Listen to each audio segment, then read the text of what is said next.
بسم الله الرحمن الرحيم.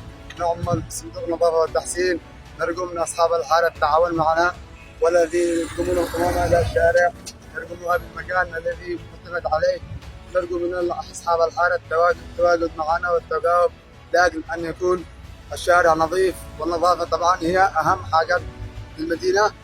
نرجو منكم التعاون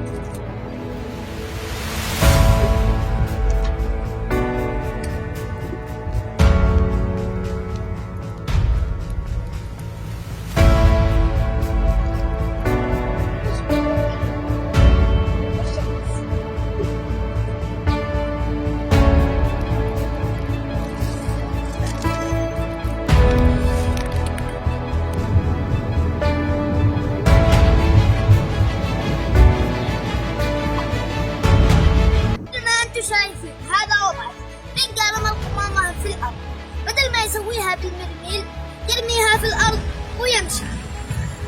المفروض أننا نتعاون مع عمال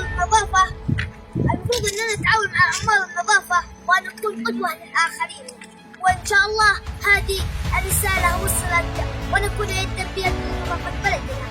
تحياتي إن شاء الله مبارك لعام